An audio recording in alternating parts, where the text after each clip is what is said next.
Glória a Deus. Queridos, eu tenho uma palavra do céu nessa noite para você, amém? Assim, mas é uma palavra que vai mexer com você. Uma palavra que vai mudar estruturas, uma palavra que vai trazer libertação. Nessa noite eu quero ministrar para você uma palavra de batalha espiritual.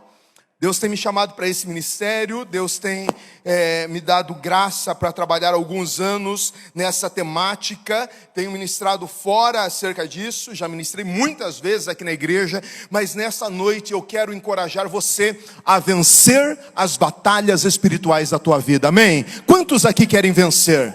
E nessa noite vamos receber instrução do céu como vencer batalhas espirituais. Efésios capítulo 6, versículo 10 ao versículo 13. Efésios capítulo 6, versículo 10 ao 13. Na versão NVI, diz assim, se você puder ligar a sua Bíblia, se você não trouxe, ou abrir a sua Bíblia, se você não trouxe Bíblia, acompanha no telão, dizendo: finalmente fortaleçam-se no Senhor e no seu forte poder. Vistam toda a armadura de Deus, para poderem ficar firmes contra as ciladas do diabo. Pois a nossa luta não é contra pessoas, mas contra poderes e autoridades, contra dominadores deste mundo de trevas, contra forças espirituais do mal nas regiões celestiais.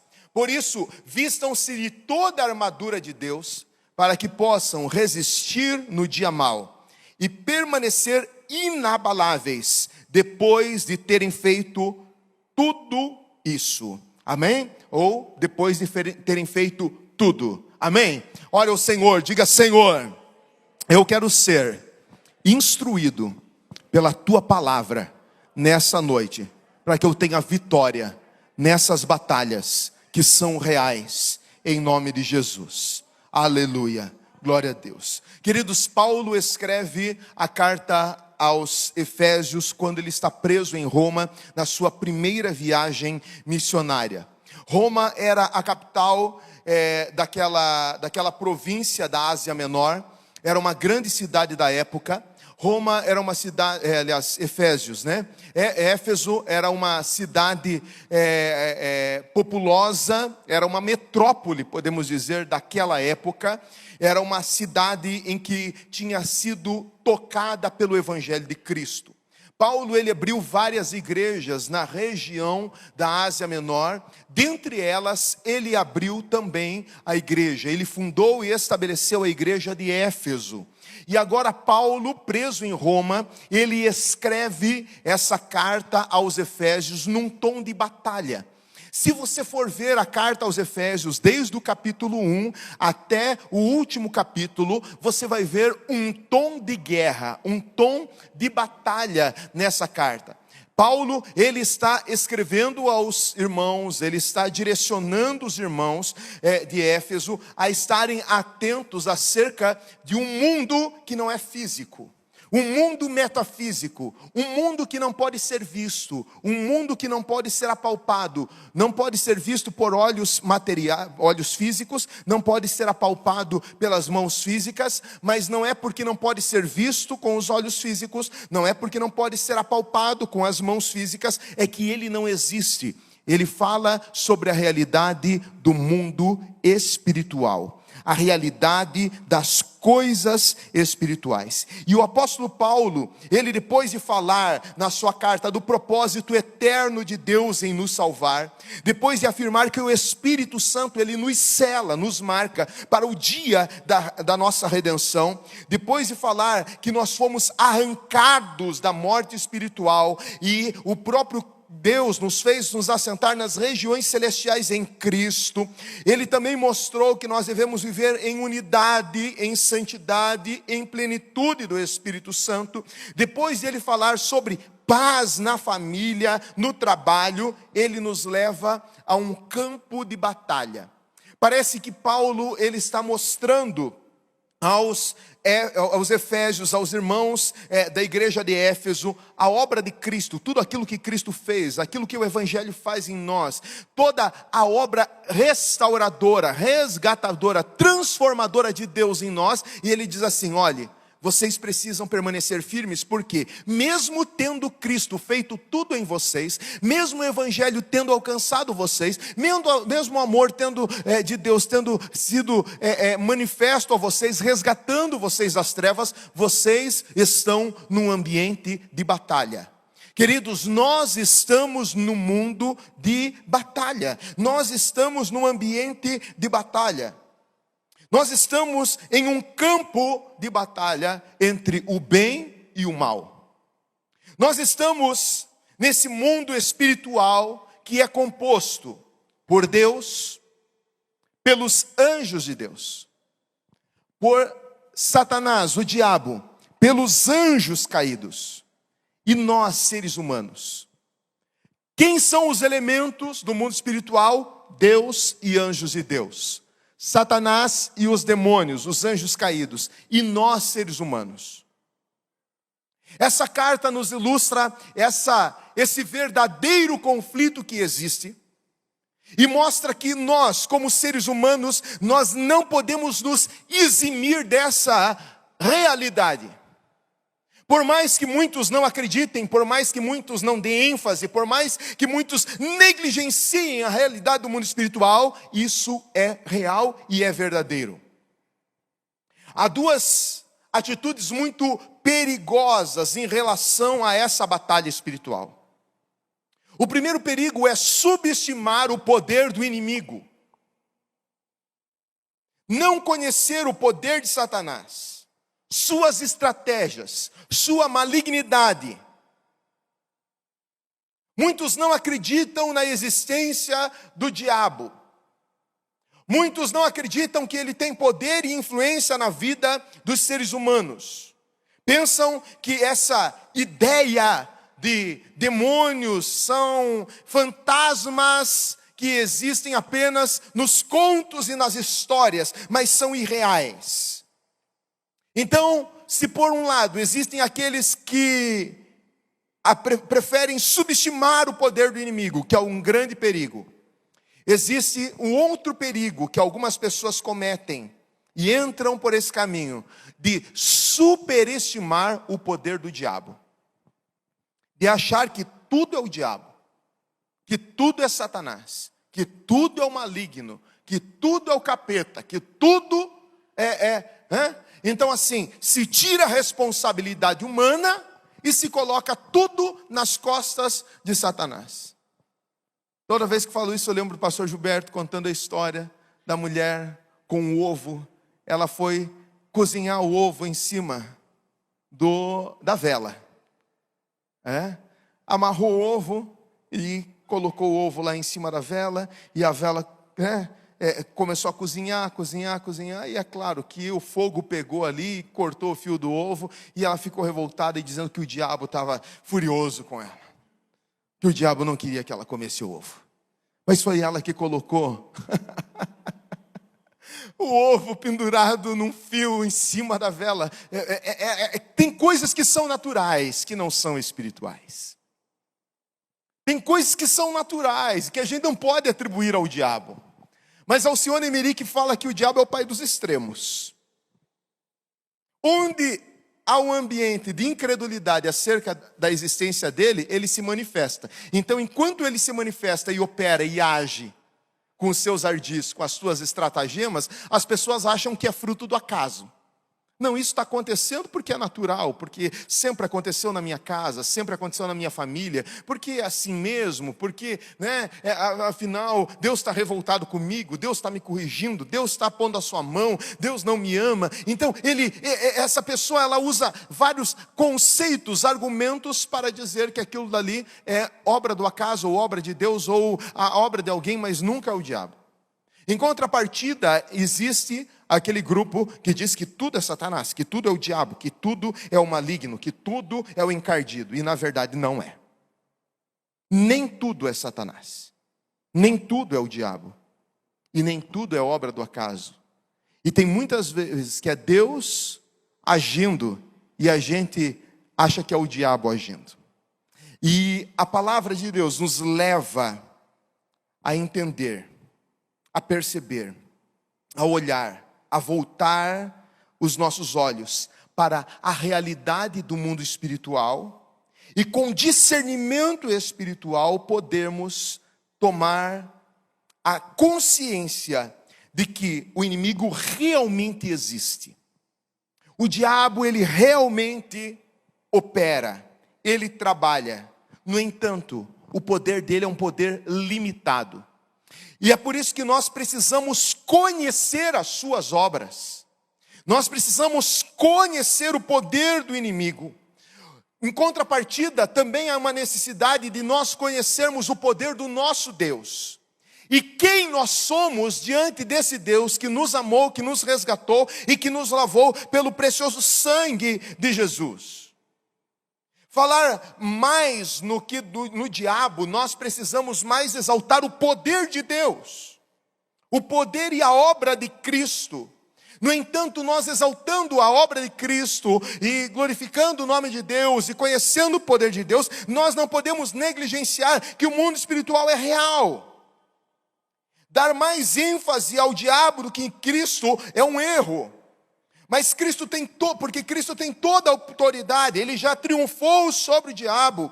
E embora o diabo ruja como um leão, ele não é um leão. Só existe um verdadeiro leão, que a Bíblia o apresenta como o leão da tribo de Judá, e que nós sabemos que esse é o próprio Cristo, Jesus.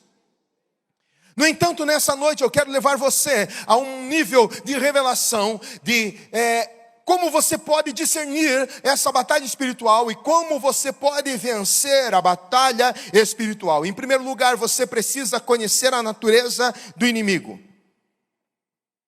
No texto que nós lemos, a Bíblia nos fala que a nossa luta, ela não é contra a carne e o sangue.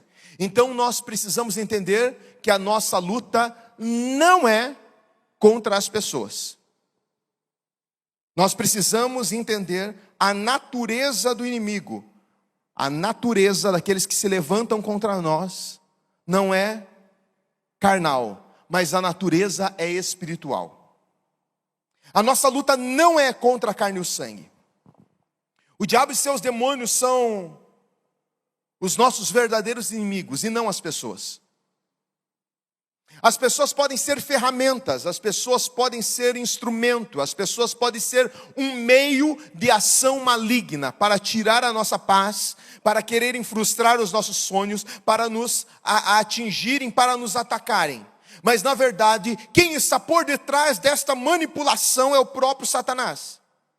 Muitas vezes nós lutamos contra as pessoas, odiamos as pessoas, agredimos as pessoas, ferimos as pessoas, atacamos as pessoas, achando que são elas que estão contra nós, mas na verdade é o inimigo agindo através da vida delas. E nós precisamos nos unir para declarar guerra contra o verdadeiro adversário. Porque na verdade o diabo, ele quer destruir aquele que é imagem e semelhança de Deus, ou seja, eu e você. O diabo não pode destruir a Deus, mas o diabo, ele quer destruir aqueles que foram criados segundo a imagem e a semelhança do Senhor. E nós não podemos odiar as pessoas e nos levantar contra a carne e sangue, porque senão nós estamos nos aliando ao inimigo. Nós precisamos ter esse discernimento de que o nosso inimigo é o próprio Satanás, é o próprio diabo e não são as pessoas. O nosso inimigo, ele tem muitos nomes, ele se revela de muitas formas, ele tem várias facetas. Ele é chamado de Lúcifer, de Satanás, da antiga serpente, de dragão, de Apolion, de Beelzebu, de adversário, acusador, tentador, maligno, pai da mentira, assassino, Deus desse século, príncipe da potestade do ar. O seu currículo é terrivelmente enorme. Então, o nosso verdadeiro inimigo não são as pessoas. O nosso verdadeiro inimigo é Satanás. O nosso inimigo são as hostes espirituais de Satanás, porque ele não age sozinho. Existe uma ordem no mundo espiritual. O mundo espiritual, ele é muito organizado. O reino das trevas possui uma organização que muitas vezes nós não possuímos e não temos, como igreja. Existe uma estratificação de poder. Satanás, ele empodera os seus súditos, os seus demônios, os seus anjos caídos. A Bíblia vai usar uma linguagem figurada, profética em Ezequiel, dizendo que quando Satanás, ele era o Lúcifer, o anjo de luz, ele é lançado por terra e 1/3 dos anjos caem com Satanás. Anjos de Deus. Satanás, antigamente, era um anjo de luz, também criado por Deus. E quando ele se rebela e quer estabelecer o seu trono acima do trono de Deus, Deus o destitui da sua glória e ele se torna inimigo de Deus. E quando Satanás cai, vem 1/3 dos anjos e caem com ele, se rebelam contra Deus. E então esses anjos se tornam demônios. E então Lúcifer se torna o próprio Satanás, o oponente de Deus. E agora Satanás pega toda essa corja angelical rebelde. E é por isso que, para nós cristãos, a rebelião é um pecado muito sério, porque a Bíblia fala que a rebelião é como um pecado de feitiçaria.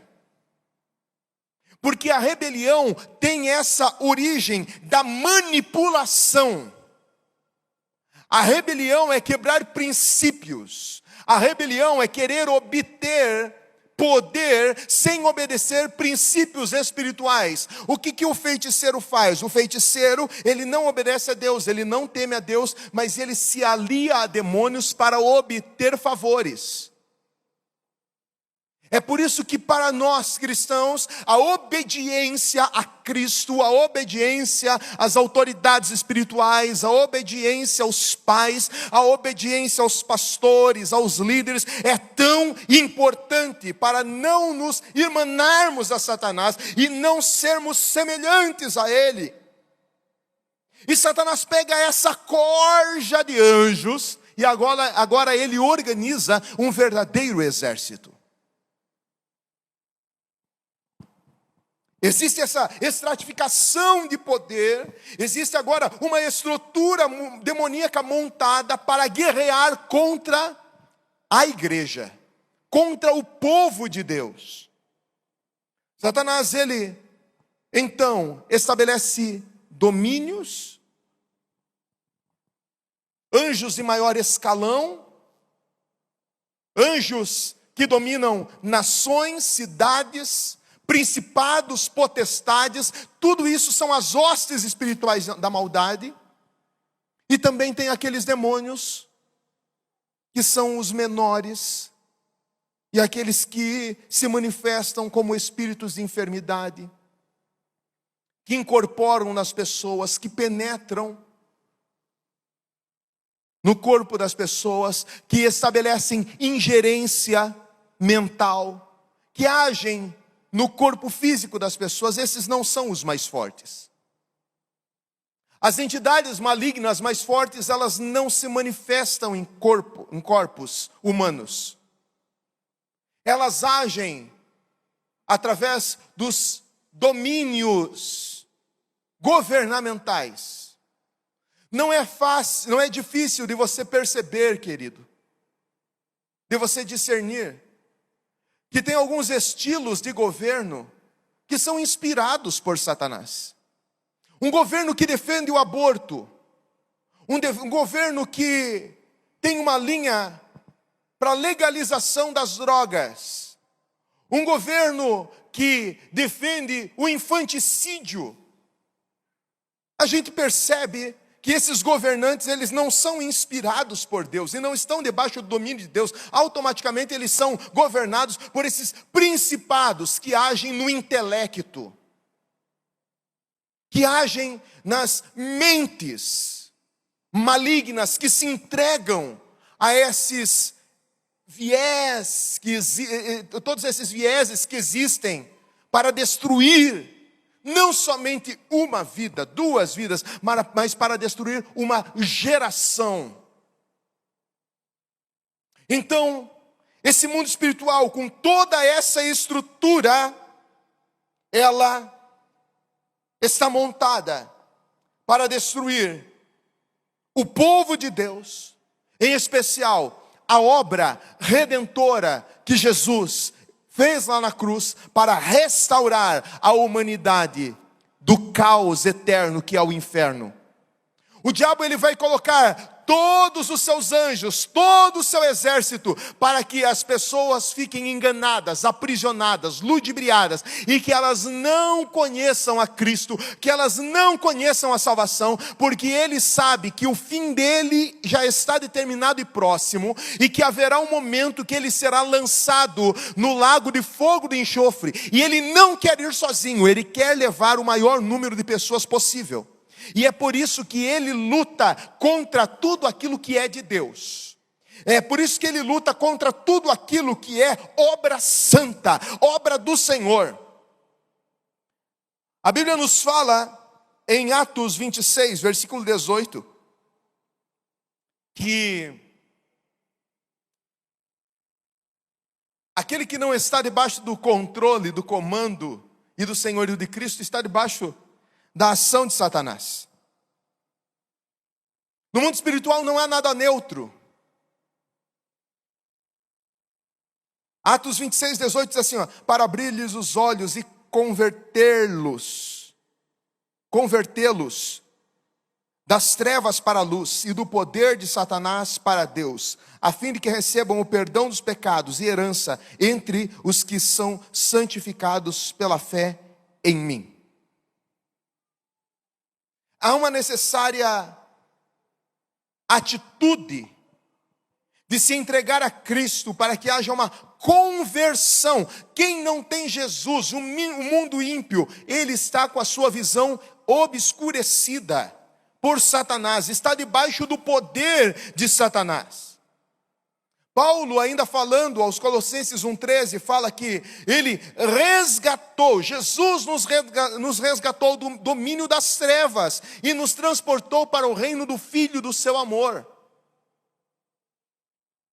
Quando nós não servíamos a Cristo, quando nós não tínhamos vida com Deus, quando nós não nos relacionávamos verdadeiramente com Deus, nós estávamos mortos nos nossos próprios pecados. E o pecado é uma ação de Satanás para aprisionar as pessoas nessa inércia, nessa morte espiritual. Então, enquanto ele age, enquanto ele opera, uma pessoa que está morta não tem condições de reagir, não tem condições de tomar decisões, porque ela está morta. Espiritualmente nós estávamos mortos e não tínhamos condições de reagir, porque estávamos mortos, estávamos entregues aos pecados. Mas quando Jesus vem, ele nos dá vida, nós ressuscitamos espiritualmente e agora nós passamos a habitar num reino de luz. Haja vista que antes de você se converter, tinha muitas práticas na tua vida, tão comuns, habituais, e que eram pecado, e só você foi saber que era pecado depois que você se converteu e os teus olhos foram abertos e você diz assim, como eu podia viver naquela vida? Como eu podia fazer tanta coisa errada? Como eu podia viver tão longe de Deus? Como que eu não entendia na época? Hoje é muito claro, é muito normal eu entender dessa forma. Mas antes eu não entendia, era porque você estava morto, querido. É porque você estava morta, minha irmã. Mas quando nós estamos com os nossos olhos abertos, nós não podemos ser enganados. É por isso que o pecado, quando se torna comum na vida do cristão, e ele não entende que aquilo é pecado, e para ele não faz diferença, é porque ele já está morrendo. Quem está morrendo não tem condições de reagir, de se levantar, de tomar decisões. O pecado ele vai anestesiando, é igual o sapo que é colocado na água morna, na água fria. Coloca-se o sapo na água fria, fica lá, faceiro. O fogo vai esquentando, ele vai cozinhando e ele fica ali porque ele toma o ambiente da água quente, da água fervendo e daqui a pouco ele morreu. Mas se coloca um sapo dentro de uma água quente, o sapo pula para fora, porque a água está quente. O pecado na vida do crente é assim. Ele vai anestesiando, e o caldeirão vai esquentando. E o caldeirão daqui a pouco está fervendo, e o crente está lá dentro. Morte espiritual. Ação maligna. Essa estrutura maligna montada é para destruir a igreja do Senhor. Essas hostes são poderosas. Essas hostes são astutas.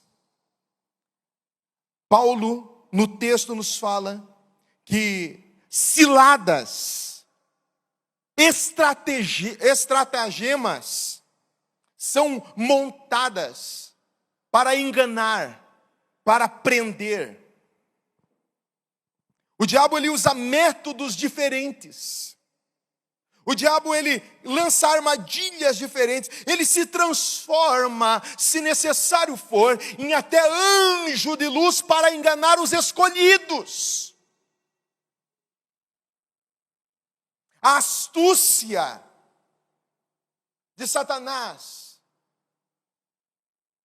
é voraz, e ele quer enganar de qualquer forma. E é interessante que essa carta é direcionada à igreja. É a igreja que Paulo está escrevendo. É o povo de Deus que ele está se reportando, dirigindo a sua carta. É a mim e a você, que já estamos em Cristo, que já recebemos Jesus. É para nós esse alerta que nós precisamos estar atentos a estas ciladas. O diabo, ele sempre vai tentar, ou de uma forma ou de outra. Quando o povo de Deus estava cativo no Egito por Faraó, e todos que conhecem um pouco da Bíblia sabem que o Egito é um símbolo do mundo, o Faraó é um símbolo de Satanás, Moisés é um símbolo de Cristo Jesus, o libertador. Faraó, que simboliza Satanás, ele tenta prender o povo de Deus. Lá no Egito, Deus provê um libertador, vem o Moisés quer transportar o povo para a terra prometida, então Deus começa a enviar as pragas, para que o coração de Faraó se amolecesse e ele liberasse o povo de Deus. Faraó não libera o povo de Deus, mas Faraó começa a fazer um jogo.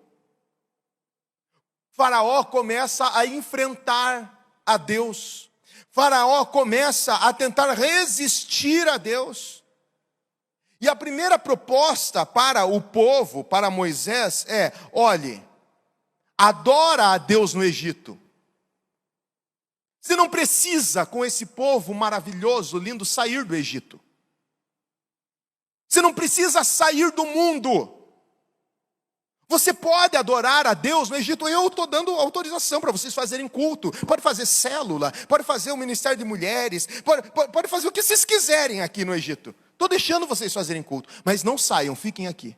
Gente, eu tenho um grande problema com esses cantores e com esse povo que diz que se converte, mas continua mostrando bumbum na televisão, continua pousando para se envergonhice de revista, continua cantando música que enaltece o poder de Satanás. Eu não consigo entender uma pessoa que diz que teve um encontro com Jesus, mas ela quer continuar servindo a Deus no mundo.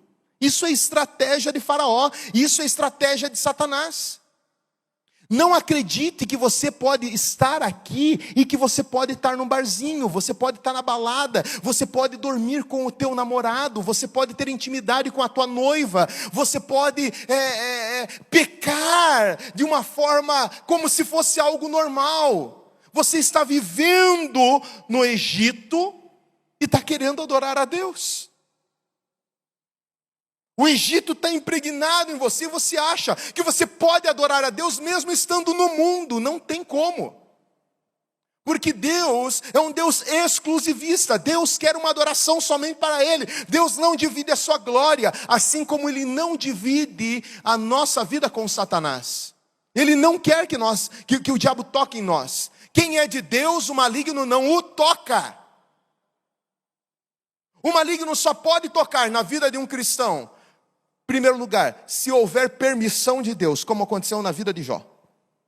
Em segundo lugar, se nós estivermos vivendo no pecado. O pecado é o que legaliza a ação de Satanás e seus demônios na vida de um crente.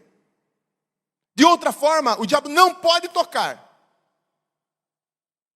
E a estratégia de Faraó era que o povo ficasse no Egito, mas adorasse a Deus, fizesse culto, não tinha problema nenhum. E é isso que o diabo quer. O diabo quer que você viva no mundo, mas também você esteja na igreja. Um pouco aqui, um pouco lá, um pouco adorando a Deus. É meio assim, né? É uma coisa, porque afinal não precisa ser tão radical. Afinal não precisa ir no culto todo domingo. Afinal não precisa ser tão santo assim. Afinal não é assim tanto como esse pastor fala. Afinal não é como todo mundo diz. Não. Isso é religiosidade. Vai nessa. Você é o sapo que está sendo cozinhado na panela. E daqui a pouco você não vai sentir mais nada porque você já morreu. Daí, Faraó diz assim, olha, vocês podem ir, mas assim, não vão muito longe. Eu vou dar a oportunidade de vocês saírem. Eu vou amolecer um pouco o meu coração, mas não vão muito longe, não. Eu quero que vocês deem uma volta lá na campina, ao redor do Egito. Vocês podem ir, o meu exército vai ficar de olho, mas vocês podem voltar de vez em quando. Porque o diabo, ele nunca quer nos perder. O diabo, ele nunca quer perder aquilo que é o objeto de escravidão, de adoração a ele, porque o homem que vive pecando, ele está adorando ao próprio Satanás, porque ele é o ser do pecado, o homem do pecado. O que alimenta Satanás é o pecado. Você percebe que Satanás, lá no Éden, ele se manifesta como uma serpente para Eva? Mas lá em Apocalipse, ele está se apresentando como um dragão. O que fez daquela pequena serpente crescer tanto e parecer um dragão? O pecado do ser humano. O pecado da humanidade alimenta Satanás. Então, o faraó diz, vocês podem ir um pouquinho ali, mas eu quero que vocês sempre voltem. Afinal, aqui é a casa de vocês. O Egito é a casa de vocês. Vocês cresceram tanto, vocês tiveram filhos, vocês me fizeram tanta coisa boa. Volte, as portas estão abertas do Egito, mas não vão muito longe, porque se vocês forem longe, eu vou trazer vocês de volta. E a terceira estratégia de Satanás é, olha, vocês podem ir. Daí, enquanto isso está vindo praga, é piolho, é rã, é um monte de coisa que está vindo praga. Daí o diabo diz assim, olha, é o seguinte, vocês vão deixar, vocês vão ir, eu vou deixar que vocês vão, mas vocês vão deixar as crianças. Olha a ação do inimigo na vida das crianças. Vocês vão, mas as crianças não vão, as crianças vão ficar, porque as crianças é que garantem a próxima geração.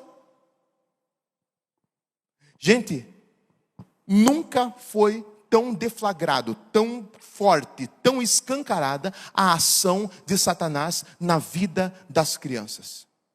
Eu estou escrevendo um livro sobre libertação infantil.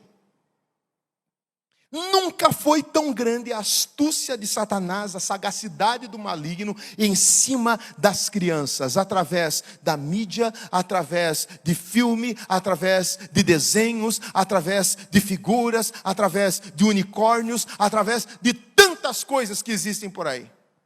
Pica-pau amarelo é capeta pequeno, perto do que a gente falava há 15 anos atrás de pica-pau amarelo.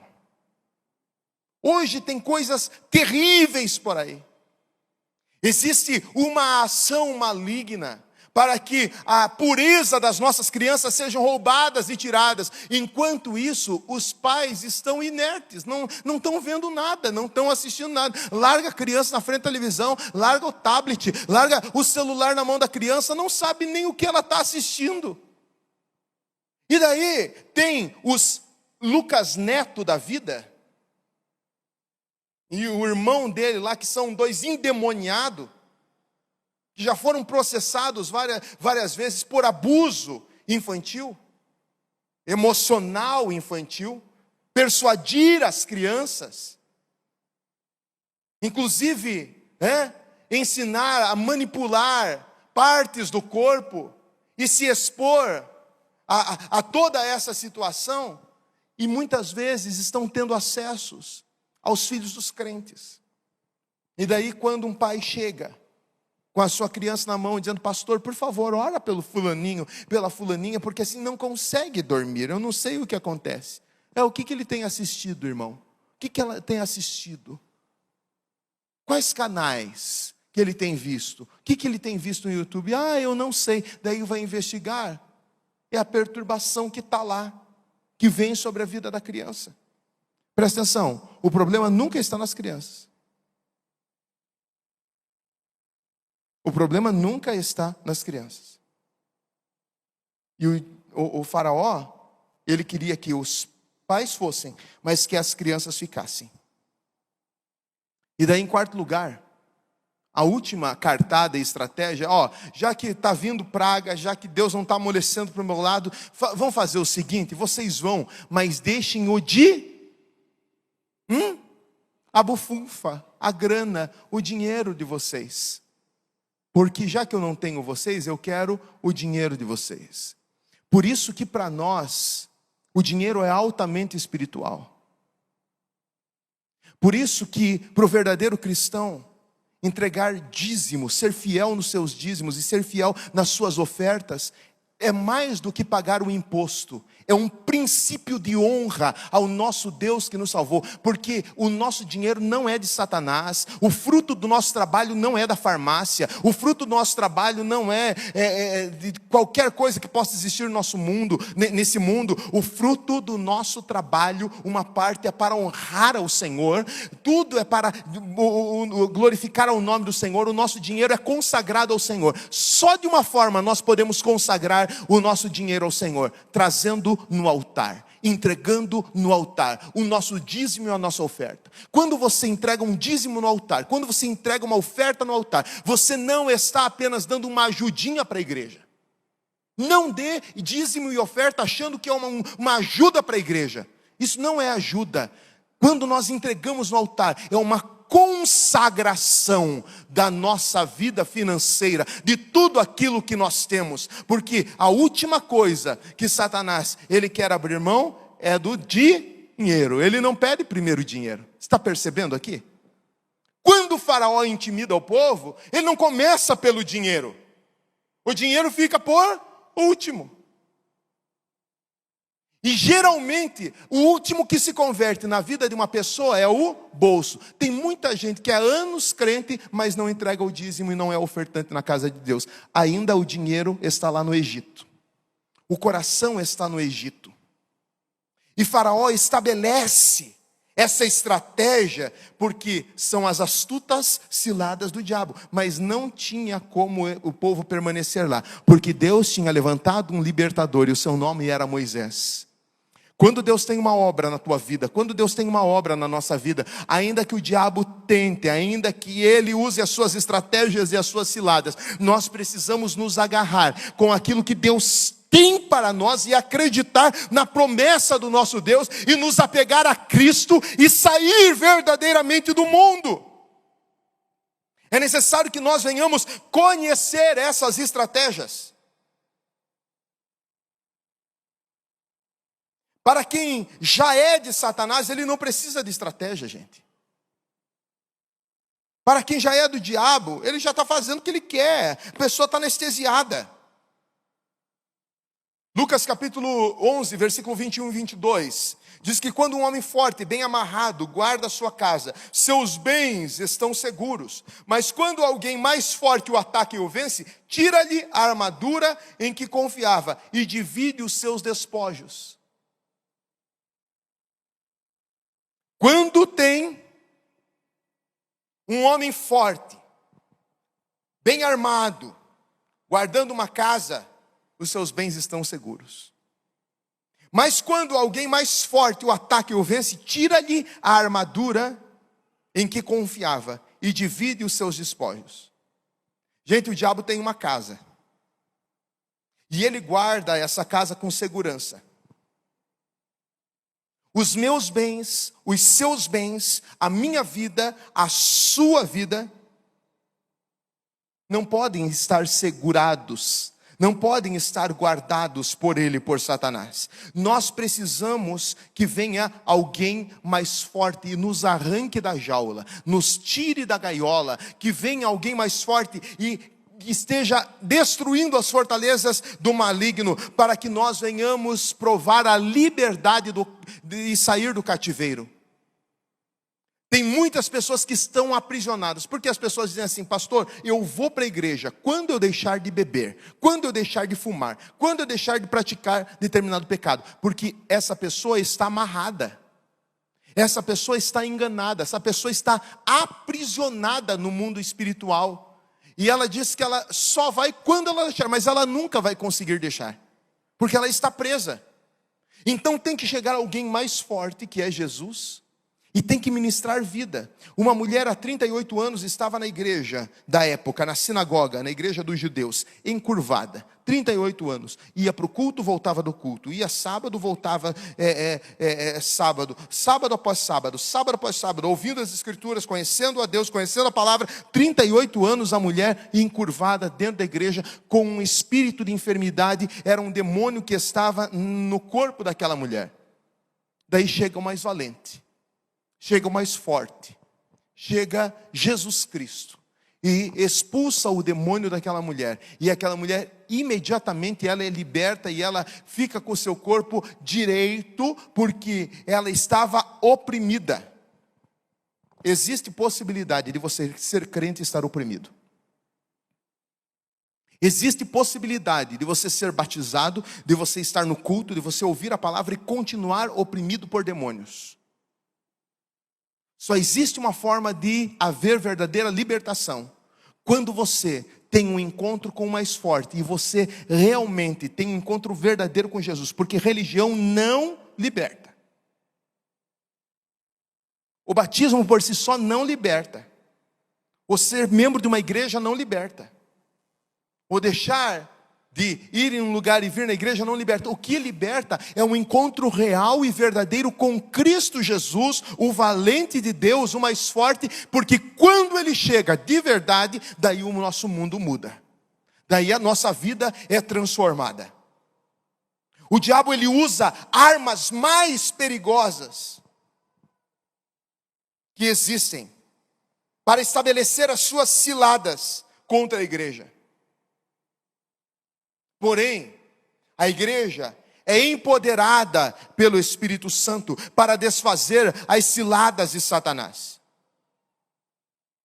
A arma que a igreja tem é a palavra que é lançada. Gente, toda palavra liberada desse altar, toda palavra pregada na igreja, é uma instrução de Deus para a sua vida. Pode ser que você não goste do pregador, pode ser que você prefira o fulano, o ciclano, e é natural que a gente se adeque mais e tenha uma afeição mais por um pastor ou por um pregador. Mas qualquer pessoa da parte de Deus que chegar nesse altar e pegar a palavra para pregar, é boca de Deus para você. Não deixe que o diabo roube a palavra. A palavra de Deus é que vai trazer libertação, é a palavra que transforma, é a palavra que muda. Jesus diz: conhecereis a verdade vos libertará. Em Mateus 13, 19 diz assim, quando alguém ouve a mensagem do reino e não a entende, o maligno vem e lhe arranca o que foi semeado em seu coração. Este é o que foi semeado na beira do caminho. Gente, toda palavra que é semeada no nosso coração, o maligno não pode arrancar. Nós não podemos deixar arrancar. Quando que a gente deixa o inimigo arrancar? É quando você vem, você recebe uma palavra, você quer se apropriar daquela palavra, mas você sai da porta para fora e você se depara com a realidade. Alguém te fala alguma coisa, alguém te olha torto, uma notícia do inferno chega e você já esmurece, e você esquece a palavra. É o diabo roubando o teu coração. Se chega segunda-feira lá na tua empresa, no teu escritório, nos teus negócios, na tua venda, na tua escola, na tua faculdade, e você se depara da realidade, o diabo já roubou a tua palavra, porque você não se apropria. Mas quando uma palavra vier, quando uma palavra for lançada, se aproprie dessa palavra, porque essa palavra que vai te dar vitória na vida espiritual. Ele coloca dúvidas acerca da palavra. Tem muita gente que está ouvindo essa mensagem e talvez está duvidando, dizendo: esse pastor é radical demais. Não é bem assim, não. Esse pastor é extremista. Mas ele quer fazer em você o que ele fez com Eva. Gênesis 3, 1 ao 5. Ora, a serpente era o mais astuto de todos os animais selvagens que o Senhor Deus tinha feito. E ela perguntou à mulher: foi isso mesmo que Deus disse? Não comam de nenhum fruto das árvores do jardim? Respondeu a mulher à serpente: podemos comer do fruto das árvores do jardim. Mas Deus disse: não comam do fruto da árvore que está no meio do jardim, nem toque nele, do contrário vocês morrerão. Disse a serpente à mulher: certamente não morrerão. Deus sabe que no dia em que dele comerem, os seus olhos se abrirão e vocês serão como Deus, conhecedores do bem e do mal. O que o diabo, através da serpente aqui, estava fazendo? Tentando colocar dúvida. Não foi bem assim que Deus disse. Não foi bem assim que Deus disse. Deus falou que vai restaurar a tua família? Não, não é bem assim. Olha aí como está a tua família. Deus falou que vai te dar um emprego? Olha como está a economia do país. Deus falou que vai abrir uma porta, mas olha o teu currículo. Deus falou que vai transformar a história da tua casa, mas olha o que já aconteceu na vida do teu pai, da tua mãe, do teu bisavô. Olha como foi sempre uma desgraça. Por acaso vai ser diferente na tua casa? Não é bem assim. Não é bem assim.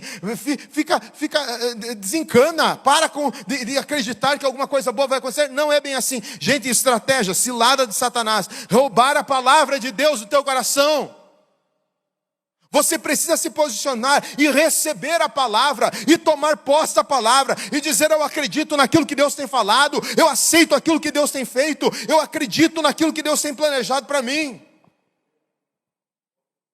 Uma das formas que Satanás tem de lançar as suas ciladas e roubar a palavra do coração é a insatisfação. Ananias e Safira, lá na igreja primitiva, eles disseram: olha, quando nós vendermos aquela propriedade, aquele imóvel, aquele terreno, a gente vai pegar todo o valor do terreno, vai entregar na igreja, nos pés dos apóstolos, para que eles possam administrar e as pessoas sejam supridas. Quando eles receberam a grana do terreno, eles mentiram, não para os apóstolos, mas mentiram contra o Espírito Santo, para o Espírito Santo, e eles trazem parte do dinheiro. O que acontece? Morre o casal na igreja, fulminados.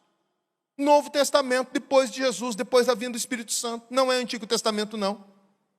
Eles morrem porque pecaram contra o Espírito Santo, mentiram para o Espírito Santo. O diabo, ele sempre vai gerar uma insatisfação.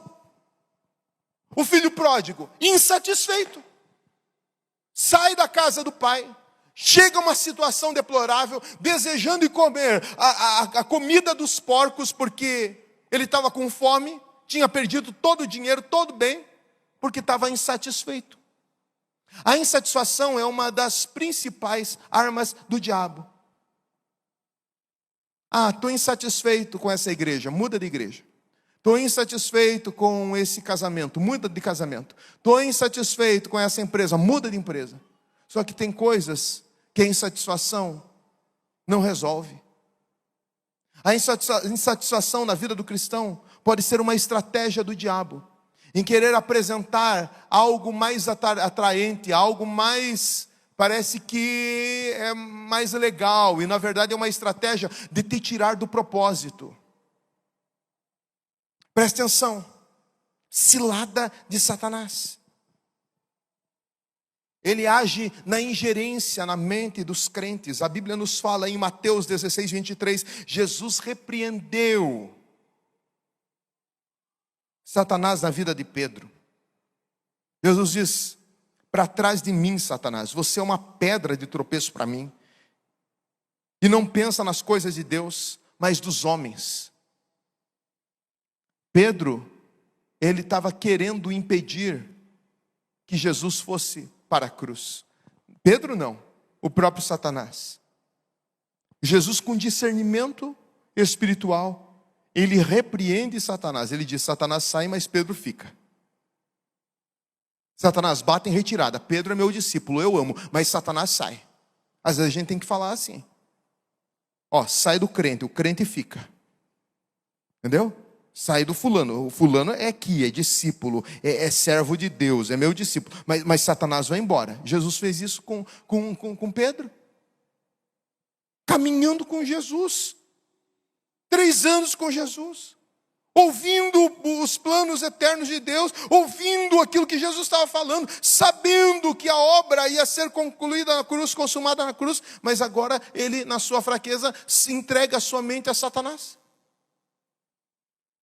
Gente, nós precisamos blindar a nossa mente. A nossa mente é um campo de batalha. A gente tem que cuidar com aquilo que a gente ouve, com aquilo que a gente fala, com aquilo que a gente enxerga, aquilo que a gente vê. Tem companhia que não é para você. Nós somos resultados das 5 pessoas que a gente mais tem contatos diários. Se você ficar com um pessimista, dia e noite, com gente pessimista, com gente que fala mal dos outros, com um fofoqueiro, você vai sair dali, fofoqueiro, pessimista, desanimado, vai sair uma desgraça desse ambiente. Mas se você se cerca de gente de Deus, de gente de fé, de gente cheia do Espírito Santo, você vai ser cheio do Espírito Santo. Então cuide da tua mente. Outra estratégia de Satanás é que você guarde raiz de amargura no teu coração. A Bíblia nos fala em Mateus 18:34 que existem espíritos torturadores na vida daqueles que não perdoam, como verdugos. Uma pessoa que não libera perdão para o pai, para a mãe, para o marido, para a sogra, para alguém que teve um problema, e muitas vezes um problema sério, mas não perdoa, essa pessoa é perturbada por demônios. Além da sua oração não chegar até Deus, a oração é impedida, essa pessoa fica atormentada com verdugos. O significado da palavra verdugos são aqueles vermes que existem no inferno. Eles são queimados, mas eles não são consumidos. Os verdugos são aqueles vermes que a Bíblia fala que existem no inferno, que vão corroer as pessoas eternamente, e a alma, o espírito das pessoas não vai ter alívio. O problema maior do inferno é a perturbação contínua e a ausência de Deus. Uma pessoa que não perdoa, ela não tem apenas uma perturbação contínua, mas ela tem as suas orações impedidas. Ter a oração impedida é um bloqueio da ação de Deus. É viver o inferno na terra. Pelo menos uma amostra grátis do inferno na terra. Ele se transfigura em anjo de luz, resiste à oração. Daniel capítulo 10 fala sobre a oração que Daniel fez ao Senhor. 21 dias de consagração, de jejum, buscando a face de Deus. No primeiro dia, quando ele começa a orar, Deus envia a resposta, mas quando o anjo traz a resposta, existe uma batalha nas regiões celestiais, e esse anjo não consegue trazer a bênção para Daniel, porque existe um bloqueio. E aí nós precisamos entender que nós precisamos resistir em oração. A oração é a arma do crente, meu irmão. Se não chegou a vitória, continua orando. Se não chegou a salvação, continua orando. Se não chegou a libertação, continua orando. Continua clamando ao Senhor. Continua pedindo ao Senhor. O Senhor se manifestará. Satanás, ele vai usar de muitas estratégias, muitas ciladas, porque ele é persistente. Apesar dele ser um inimigo derrotado, o diabo, ele não desiste de lutar. Não há momento mais perigoso do que depois de uma vitória. A gente vê isso na vida de Elias. Derrotou 400 profetas de Baal no Monte Carmelo. Depois de uma imensa vitória, derrotando 400 profetas de Baal. Agora ele vai descansar e ele é amedrontado por uma única mulher chamada Jezabel. Ele fica amedrontado e ele fica oprimido lá dentro da caverna. A Bíblia fala em Lucas 14 que o diabo deixou Jesus até o momento oportuno. O diabo ele persistiu perseguindo Jesus. A gente vê desde o momento em que Jesus está no deserto, a perseguição contínua e permanente de Satanás, até a intimidação em momentos antes da cruz, até na boca de Pedro, uma perseguição, porque ele é oponente à obra de Deus. Você não pense que o diabo quer que a obra de Deus se estabeleça na tua vida. Não acredite que Satanás, ele está feliz por você ser de Deus, por você assumir um compromisso com Cristo, por você ser do Senhor Jesus. Não, mas nós precisamos, queridos, conhecer as armas de vitória sobre o inimigo. Em primeiro lugar, nós temos o poder de Deus. A Bíblia nos fala ainda em Efésios 6:10, finalmente fortaleçam-se no Senhor e na força do seu poder. Gente, eu e você temos poder de Deus sobre a nossa vida. Amém? Existe poder de Deus sobre a tua vida. Você não vai receber poder, você já tem o poder de Deus. Essa é uma questão de consciência. E quando a gente assume essa verdade, aceita essa verdade, se apropria dessa verdade, a gente fica mais valente, gente. Esse negócio de dizer, não, quem expulsa o capeta é o pastor, quem faz esse trabalho, você tem poder e autoridade. Você é um guerreiro do Senhor. Então, fortaleça-se no Senhor e na força do seu poder. Em Mateus 17:16, fala da história de um pai que levou o seu menino que estava endemoniado aos discípulos de Jesus, e os discípulos não puderam expulsar os demônios daquela criança. E daí os discípulos chegam até Jesus, e Jesus diz assim: homens, geração incrédula e perversa. Esse tipo de demônio só sai por meio de jejum e oração. Mas em primeiro lugar, Jesus fala da incredulidade dos seus discípulos. Presta atenção. Não se expulsa demônio só quando se está jejuando. Ou, não, eu não jejuei essa semana, não posso enfrentar uma situação de orar por alguém. O problema dos discípulos era a falta de fé. Fé. Quando falta fé é porque falta intimidade com Deus. Jejum e oração produzem uma fé fortificada.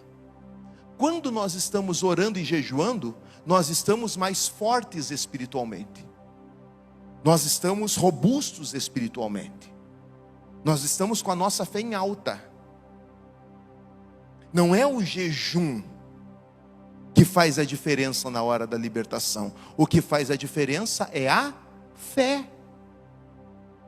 A vida constante de jejum e oração vai fazer com que a nossa fé seja fortalecida. Mas a batalha espiritual precisa ser enfrentada pelo poder de Deus. Nós precisamos nos fortalecer no Senhor. Por isso eu e você precisamos receber poder do alto. Gente, tem coisas que nós recebemos pela graça e de graça. A gente não precisa pagar. Salvação, a gente não precisa pagar. A gente recebe o sacrifício de Jesus na cruz do Calvário. A gente aceita, a gente recebe, se apropria, somos filhos de Deus. Tem coisas que a gente quer pela graça, que a gente não precisa pagar. Não precisa fazer penitência, não precisa da cesta básica, não precisa fazer boa ação, não precisa fazer nada para ser salvo. Amém? Pela graça sois salvos mediante a fé. Isso não vem de vós, é dom de Deus. Não vem das obras para que ninguém se glorie. Mas tem coisas que nós só adquirimos se nós tivermos um posicionamento. Poder de Deus a gente só recebe se a gente pagar o preço. O preço de jejum, o preço de oração, o preço de intimidade com o Senhor. A salvação é pela graça, nós não precisamos pagar. Custou um preço, não saiu do nosso bolso, nem da nossa vida, nem do nosso sangue. Foi pelo sangue do nosso amado Jesus. Jesus pagou o preço, mas nós não precisamos fazer nada, a não ser receber. Mas o reino de Deus, ele é conquistado por esforço. Jesus fala: porfiai, lutem. Se vocês querem o reino de Deus nas suas vidas, se você quer uma família transformada, se você quer poder de Deus, se você quer libertação, se você quer ver Deus agindo, operando, lute. Se você quer ver manifestação de Deus na tua casa, na tua vida financeira, em áreas da tua vida, se você quer que o reino de Deus se manifeste a você, lute, lute. Porque, gente, eu não quero ir para o céu sozinho. Eu quero que a minha esposa vá para o céu. Eu quero que os meus filhos vão para o céu. Eu quero que os meus pais vão para o céu. Eu quero que a humanidade vá para o céu. Então, eu preciso lutar. A salvação individualmente não preciso lutar. Eu preciso receber. Mas o reino de Deus é um reino que é conquistado, estabelecido por esforço. É por isso que a igreja trabalha, é por isso que a igreja se voluntaria, é por isso que os crentes oram, é por isso que os crentes buscam, é por isso que nós fazemos N atividades na igreja, estratégias diversas para alcançarmos uma alma, uma vida, uma pessoa que seja, porque nós queremos ver o reino de Deus se estabelecendo na vida dela também, e isso exige esforço. Você está numa batalha espiritual. Se revista do poder de Deus. O poder de Deus já foi liberado. O poder de Deus está em você. O poder de Deus precisa ser ativado. Você já foi selado com o Espírito Santo da promessa. O que você precisa fazer é desfrutar dessa verdade. O poder de Deus já foi liberado. O Espírito Santo já foi derramado no dia de Pentecostes, mas quando nós nos abrimos de novo, esse Espírito Santo começa a fluir, esse Espírito Santo começa a se manifestar. Uma vez o Espírito Santo foi derramado no dia de Pentecostes. Depois, o Espírito Santo era dado por imposição de mãos dos apóstolos e daqueles que já tinham recebido o Espírito Santo. É por isso que nós acreditamos tanto na questão da imposição de mãos. É uma doutrina bíblica, a imposição de mãos. A Bíblia fala para nós não impormos as mãos precipitadamente. A Bíblia nos dá orientação acerca da imposição de mãos, porque quando nós impomos as nossas mãos, aquilo que nós temos, nós passamos. Aquilo que nós recebemos, nós damos. É por isso que é importante você colocar a tua cabeça, para que o pastor coloque a mão sobre a tua cabeça, que o marido te abençoe, os pais abençoam os filhos, quem é autoridade espiritual sobre nós, nos abençoa. A gente recebe o poder de Deus. Nós precisamos nos revestir da armadura de Deus. Ele diz: vistam-se de toda a armadura, para que vocês possam ficar firmes. Vistam-se de toda a armadura. E daí é uma outra mensagem sobre a armadura de Deus.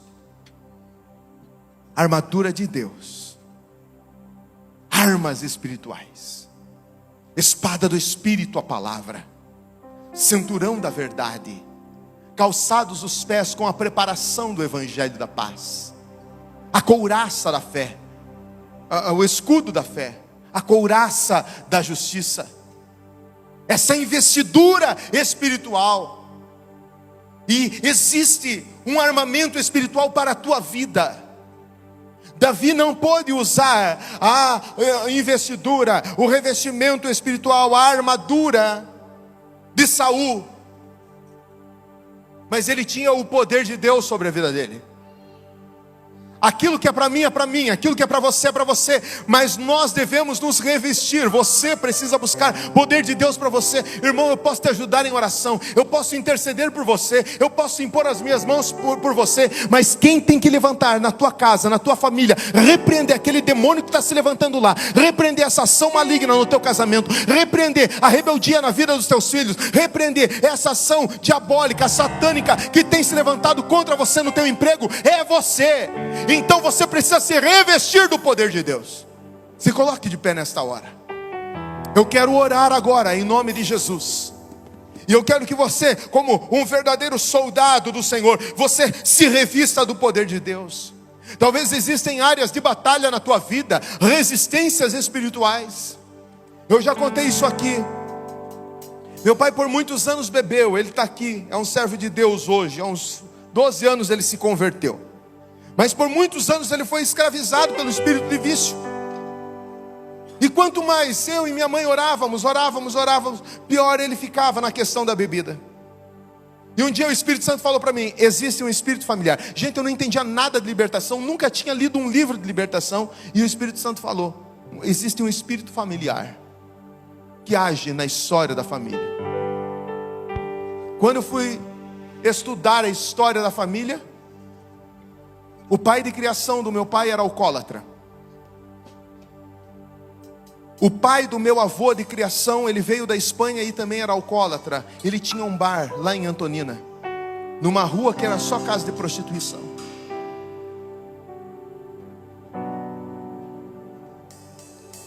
Quando meu pai era jovem, ele conheceu o pai biológico dele, que também era alcoólatra. Mas eu e minha mãe nos posicionamos em oração 4 meses. 4 meses de propósito de oração.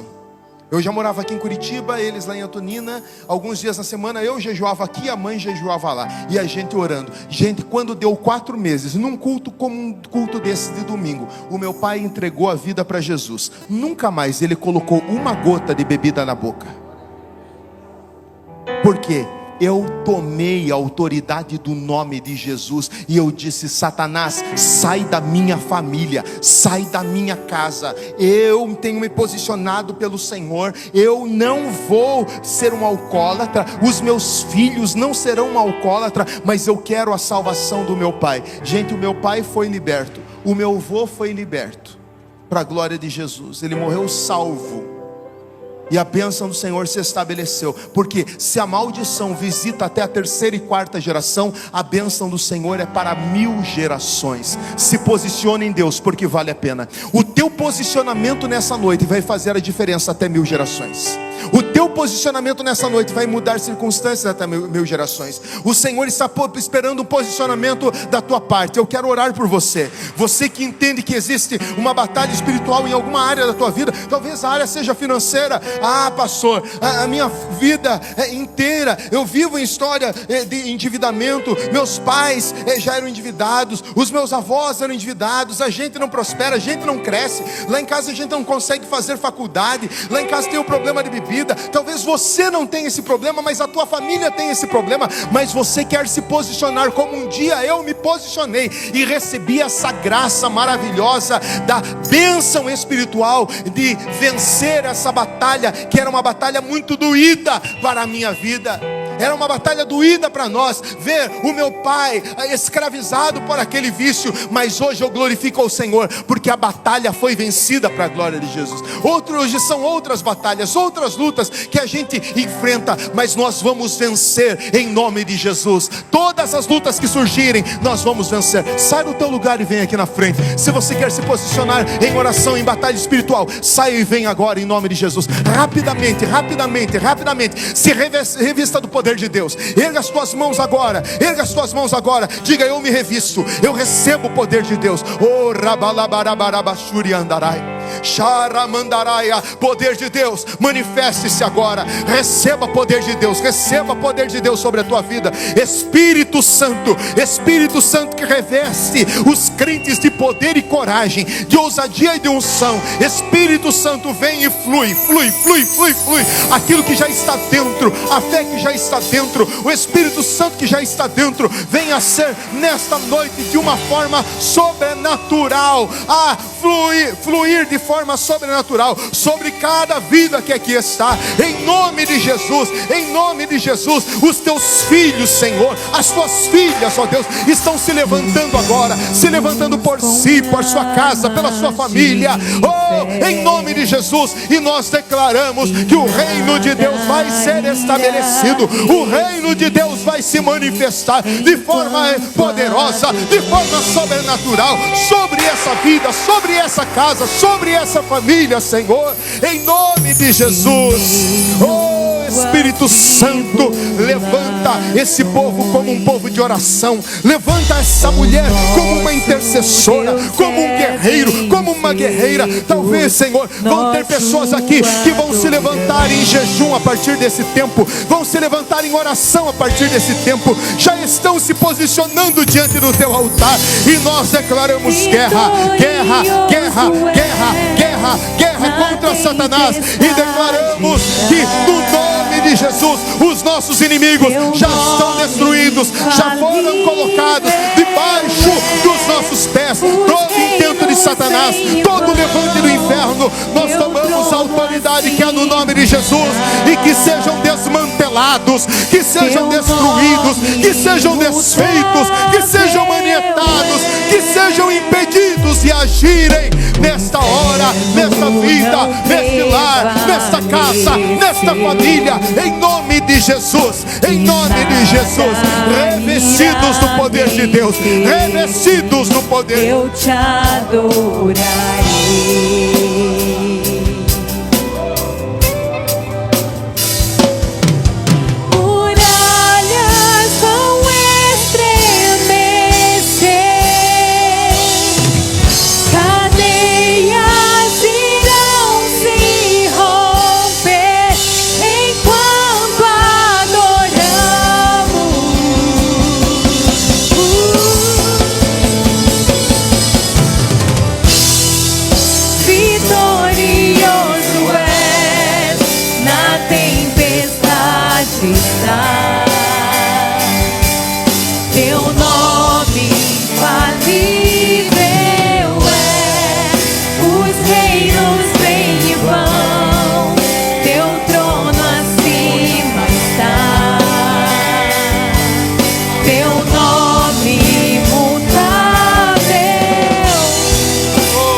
Sai da frente, Satanás.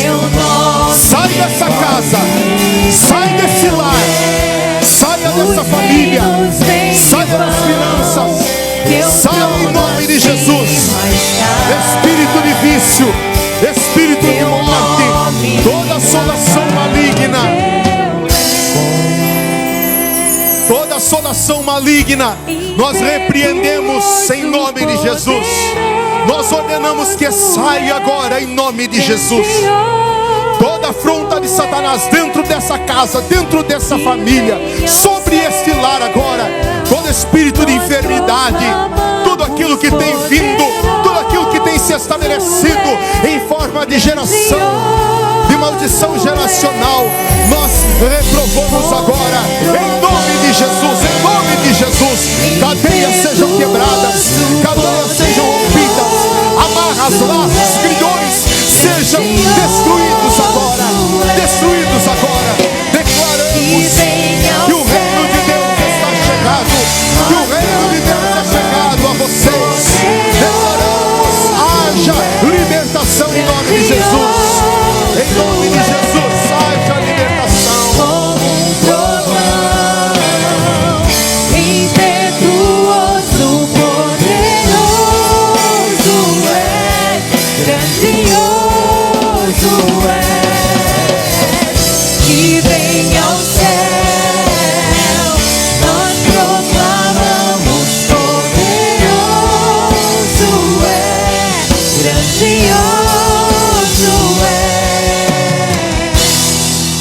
Vitorioso é, na tempestade está teu nome. Diga, Senhor, eu me aproprio. Diga, Senhor, eu me aproprio. Eu me aproprio da verdade de Deus para a minha vida. Eu declaro que eu e a minha casa somos do Senhor. Me posiciono por mim, pelos meus antepassados e pelas minhas futuras gerações, e declaro aqui diante do Senhor que tudo aquilo que roubava a nossa paz, que tirava a nossa alegria, que nos perturbava emocionalmente, materialmente, espiritualmente, já são agora colocados por terra no nome de Jesus. Eu me levanto pelo Senhor dos Exércitos, pela obra que Ele tem na minha casa e na minha família. Me aproprio, tomo posse desse poder que há no nome de Jesus e declaro: vencida está toda batalha espiritual, tudo aquilo que tem se levantado contra a minha vida, contra a minha família, eu resisto agora a Satanás e aos seus demônios e digo: saia em nome de Jesus, saia do meu corpo, saia da minha vida, saia do meu casamento, saia das minhas finanças, saia em nome de Jesus, saia em nome de Jesus, saia da minha coluna, saia do meu organismo, saia do meu fígado, saia do meu estômago, saia dos meus ossos, saia em nome de Jesus, saia em nome de Jesus. Vai saindo agora, vai saindo agora. Vamos, toda a opressão do inimigo, tudo aquilo que não provém do Senhor, vai saindo agora em nome de Jesus, em nome de Jesus, em nome de Jesus. Todas as cadeias sejam colocadas por terra, todas as correntes sejam quebradas, todo espírito de enfermidade seja manietado agora. O poder de Deus se manifesta como fogo. Poder de Deus se manifesta como fogo agora. Onde tem uma opressão maligna, onde tem um espírito de enfermidade, onde tem a ingerência de um demônio, que agora toda esta ação maligna seja destruída, queimada com fogo do céu, queimada com fogo do céu agora. Vamos em nome de Jesus. Fogo, Jesus, manda fogo agora, manda fogo, manda fogo. Destrói toda obra de feitiçaria, toda obra de macumbaria, todo trabalho feito, tudo aquilo que foi lançado, toda obra de inveja, tudo aquilo que se levanta, toda língua de inveja, toda palavra maldita sobre essa casa, sobre esse lar, sobre esse casamento, sobre as finanças, a empresa, os negócios, a vida emocional, amorosa, sentimental, familiar. Em nome de Jesus nós dizemos: haja agora libertação, em nome de Jesus. Joga a tua mão para cima e diz: graças a Deus, eu me aproprio da liberdade que Cristo veio para me libertar, em nome de Jesus. Aleluia. Volte ao seu lugar abençoado. Como um trovão impetuoso, poderoso és, grandioso és, que venha ao céu,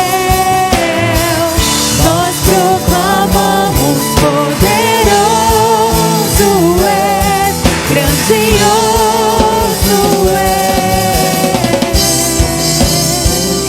Deixa eu perguntar se nessa noite nós temos alguém. Pode continuar apagada a luz, querido, deixa eu apagar. Tem alguém que quer entregar a sua vida para Cristo? Erga uma das suas mãos, daí de onde você está. Tem alguém que quer entregar a sua vida para Jesus nessa noite? Assumir um compromisso verdadeiro com Jesus. Você ouviu essa palavra e você talvez não tenha certeza da salvação, talvez esteja um pouco no Egito, um pouco aqui, mas é tempo de você se posicionar em Deus. Quer entregar a sua vida a Cristo ou reconciliar com Jesus? Dá um sinal com a sua mão, eu quero orar por você. Tem alguém que quer entregar a sua vida a Jesus ou reconciliar com o Senhor? Bem alto, erga uma das suas mãos, eu quero orar por você nessa hora. Será que tem alguém lá no culto online, alguém que está assistindo a transmissão desse culto e quer entregar a sua vida a Jesus? Se você quiser, digita aí no chat do canal onde você está, dizendo: eu entrego a minha vida para Cristo, eu recebo Jesus como meu Senhor e Salvador. Tem alguém aqui no presencial que quer tomar uma decisão por Jesus? Que quer tomar uma decisão junto a Cristo nessa noite? Senhor, eu quero abençoar, ó Deus, vidas que talvez estejam tomando decisões agora na sua casa, onde quer que estejam, que haja salvação, restauração, libertação, milagre do Senhor sobre a história dessa pessoa, em nome de Jesus. Amém e amém. Pode aplaudir ao nome do Senhor, pode tomar o seu lugar, em nome de Jesus.